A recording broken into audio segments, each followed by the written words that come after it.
Well, there's a lot to learn. This is going to be number 2. What's the second thing? So here we're at Santa Clarita Artificial Intelligence /blog. I did a class yesterday talking about question number 1, the foundations of AI. What is it? How it works?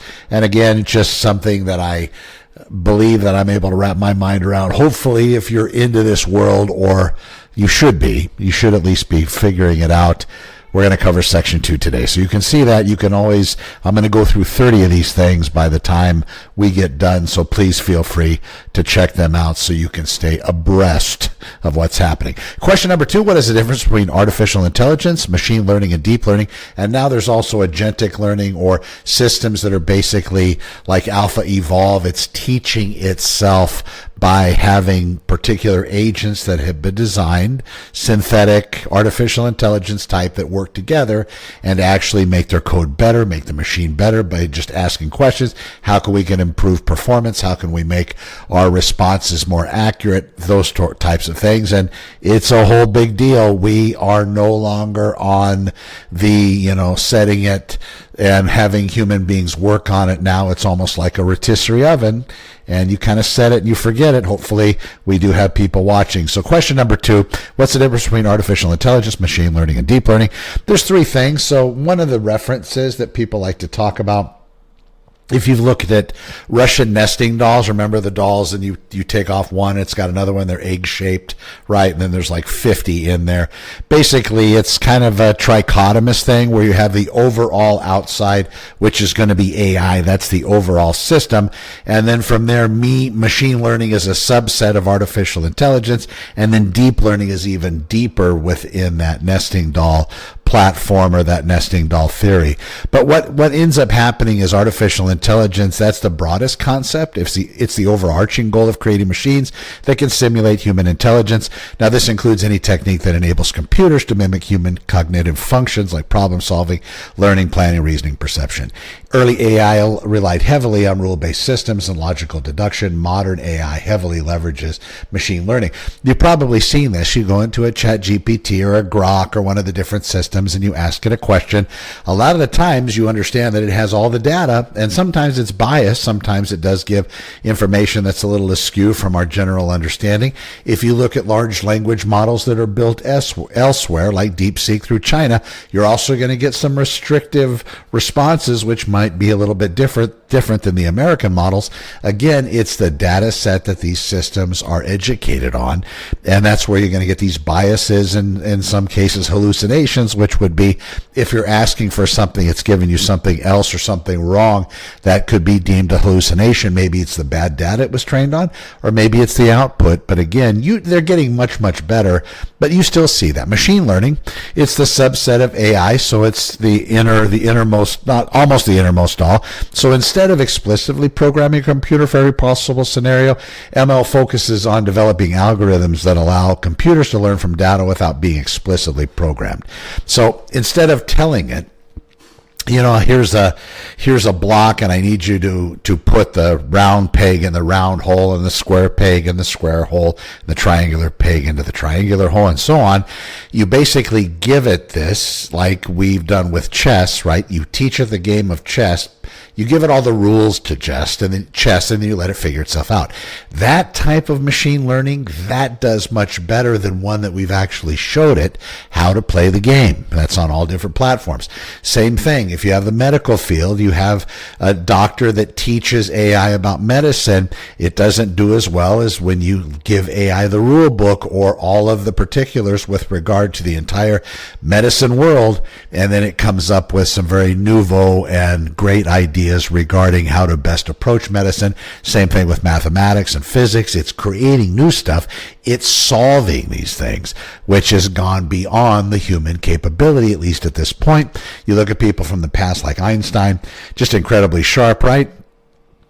he came up with some phenomenal things that even kind of brought into question some of the Newtonian physics that people put together.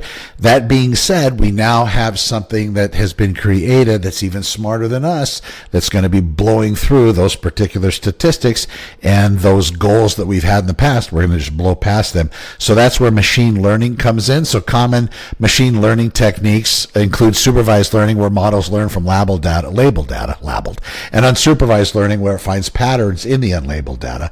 Then reinforcement learning, where an agent learns by interacting with an environment, receives rewards or penalties. At the very beginning of artificial intelligence, and probably in some of the training runs now, you have multiple agents that are given a particular task to, let's say, identify a particular number, let's say a 6.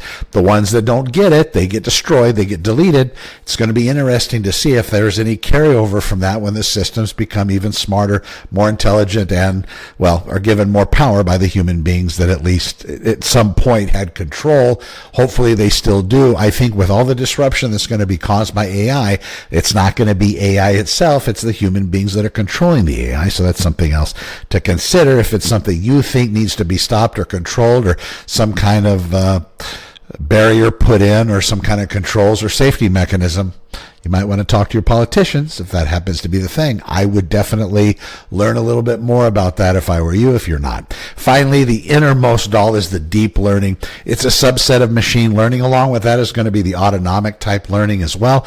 And these are systems that are basically improving on their own. They're giving rules, they're giving tasks, and they're starting to develop their own rules, their own tasks, their own goals, and they're moving forward. They're making themselves better in every way possible, going way beyond what us as human beings are capable of. And in fact, the way that they communicate between agents no longer is understood by a lot of people that are watching this, because it's coming up with its own method of communication, where maybe as I'm speaking in this video, I might say, 1,200, 1,300 words.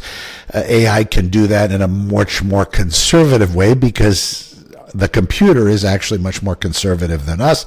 So it's going to be able to convey a much deeper inference of thoughts than we ever would be able to in the way that we just speak these particular words. So it's going to be much deeper. If you look at the Greek language, in some cases, some of the words in Greek they take paragraphs of English to really understand and grasp. That's the Koine Greek language. So you have a superior, in somewhat ways, that's going to be very similar to the different ways that AI is going to be communicating with itself. We'll have to keep an eye. We also have output layers in the neural network. More layers allow the network to learn more abstract and hierarchical representations of data. For instance, in image recognition, an early layer might detect edges, middle layer might combine edges to form shapes, a deeper layer might combine shapes to identify objects like faces or cars. Deep learning has been responsible for many of the most impressive AI breakthroughs in recent years, including highly accurate image recognition, natural language translation, and autonomous driving systems. The self-driving cars hasn't been new. This has been around since 2010, 2012, and you can thank Google for building a lot of that stuff into the world, also coming up with the transformer architecture that these particular systems use. Again, Google, and Google doesn't seem to be the system out there that is creating all the buzz and all the drama. They seem to be they got their nose to the grinder, and they're moving forward. They're keeping their mouth shut, and they're sending out these brilliant research papers. I think Google's the sleeper. I think we need to watch and see what happens. So in summary, you got AI, that's the big goal, making machines intelligent. You got ML, machine learning, a way to achieve AI and machines learn from data. And then of course DL, the deep learning, a specific powerful method within ML using deep neural networks to learn complex patterns. Again, simply just kind of a breakdown of how the systems work. Next video, we're going to talk about how does AI learn exactly and give you an idea and a glimpse into that particular world. I'm Connor with Honor, Santa Clarita Artificial Intelligence. We'll see you in the next one. Thanks for watching.